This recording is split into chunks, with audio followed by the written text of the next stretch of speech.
Hello, everyone, and welcome to another episode of Paranormal News.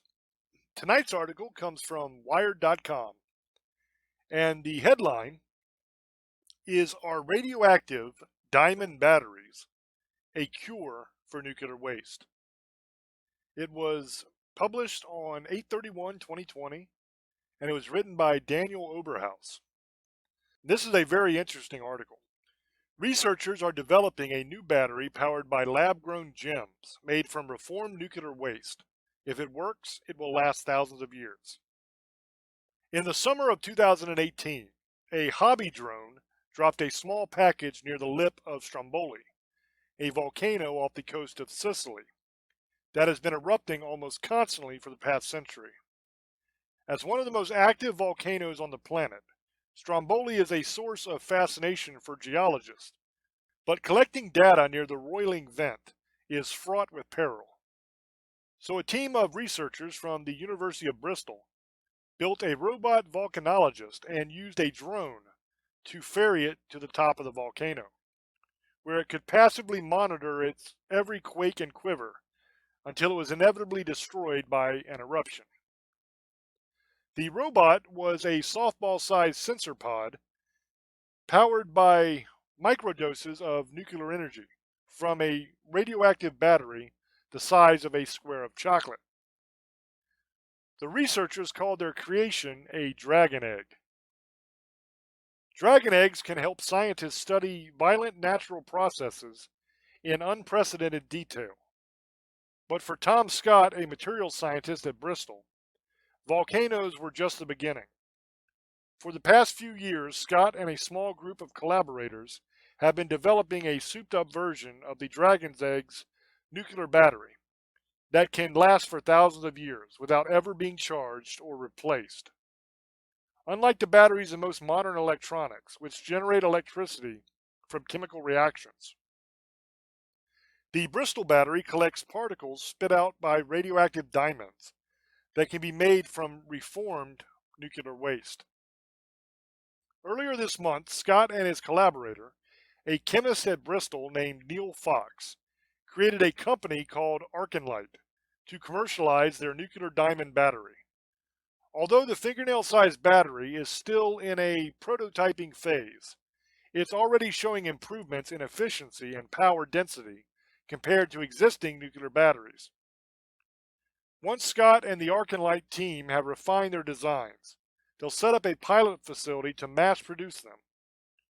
The company plans for its first commercial nuclear batteries to hit the market by 2024. Just don't expect to find them in your laptop. Conventional chemical or galvanic batteries, like the lithium ion cells in a smartphone or the alkaline batteries in a remote, are great at putting out a lot of power for a short amount of time. A lithium ion battery can only operate for a few hours without a recharge, and after a few years it will have lost a substantial fraction of its charge capacity. Nuclear batteries, or beta voltaic cells, by comparison, are all about producing tiny amounts of power for a long time. They don't put out enough juice to power a smartphone, but depending on the nuclear material they use, they can provide a steady drip of electricity to small devices for millennia. Can we power an electric vehicle? The answer is no, said Morgan Boardman, Arconlight CEO. To power something that energy hungry, he says, means the mass of the battery would be significantly greater than the mass of the vehicle. Instead, the company is looking at applications where it is either impossible or impractical to regularly change a battery, such as sensors in remote or hazardous locations at nuclear waste repositories or on satellites. Boardman also sees applications that are closer to home, like using the company's nuclear batteries for pacemakers or wearables. He envisions a future in which people keep their batteries and swap out devices, rather than the other way around. You'll be replacing the fire alarm long before you replace the battery, Boardman says. Unsurprisingly, perhaps, many people don't relish the idea of having something radioactive anywhere near them. But the health risks from beta voltaics are comparable to the health risk of exit signs. which use a radioactive material called tritium to achieve their signature red glow. Unlike gamma rays or other more dangerous types of radiation, beta particles can be stopped in their tracks by just a few millimeters of shielding. Usually just the wall of the battery is sufficient to stop any emissions, says Lance Hubbard, a materials scientist at Pacific Northwest National Laboratory, who is not affiliated with Arcanlight. The inside is hardly radioactive at all, and that makes them very safe for people. And, he adds, when the nuclear battery runs out of power, it decays to a stable state, which means no leftover nuclear waste. The first beta voltaics hit the scene in the 1970s, but until recently no one had much use for them.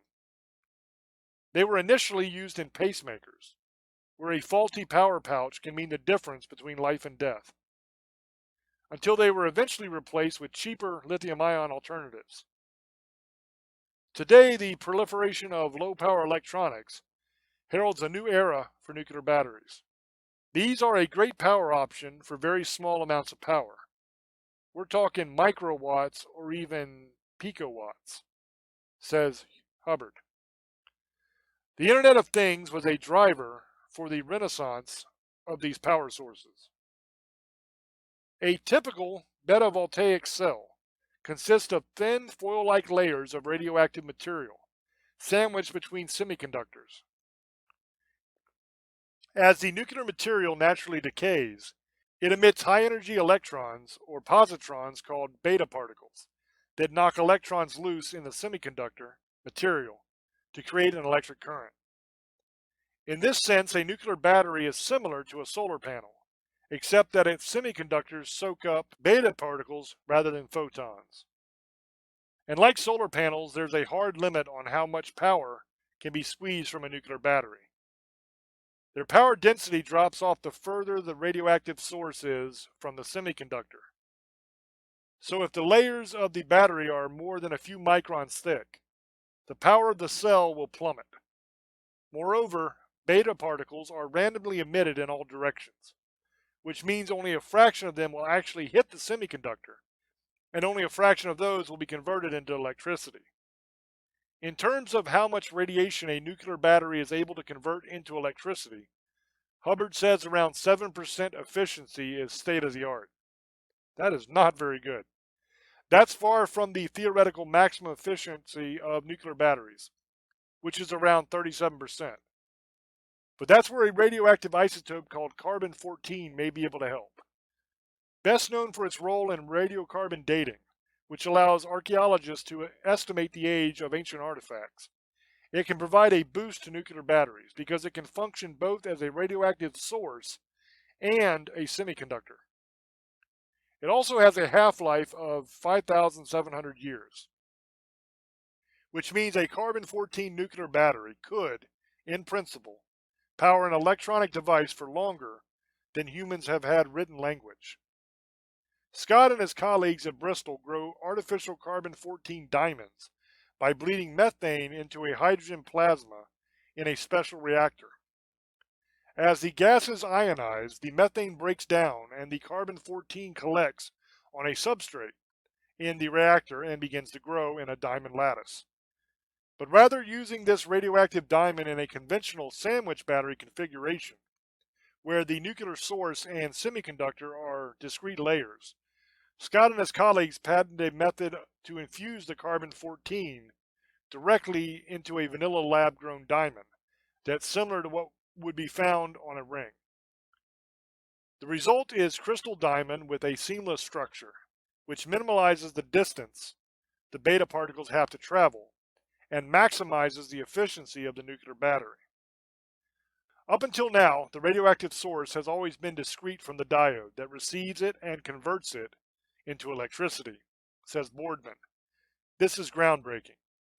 Carbon-14 is naturally formed when cosmic rays strike nitrogen atoms in the atmosphere, but is also produced as a byproduct in the graphite blocks that contain the controller rods for a nuclear reactor. These blocks eventually end up as nuclear waste, and Boardman says there are nearly 100,000 tons of this irradiated graphite in the UK alone. The UK's Atomic Energy Authority recently recovered tritium, another radioactive isotope used in nuclear batteries, from 35 tons of irradiated graphite blocks. And the Archenlite team is working with the agency to develop a similar process to recover carbon-14 from the graphite blocks. If Archenlite is successful, it would provide a virtually inexhaustible supply of raw material to create nuclear batteries. The UK's AEA estimates that fewer than 100 pounds of carbon-14 would be enough for millions of nuclear batteries. Moreover, by removing the radioactive carbon-14 from the graphite blocks, it would downgrade them from high-level nuclear waste to low-level nuclear waste, which makes them easier and safer to handle for long-term storage. Archenlite hasn't made a beta voltaic cell using reformed nuclear waste yet, and Boardman says its nuclear diamond battery still has a few more years of refinement in the lab before it's ready to hit the streets.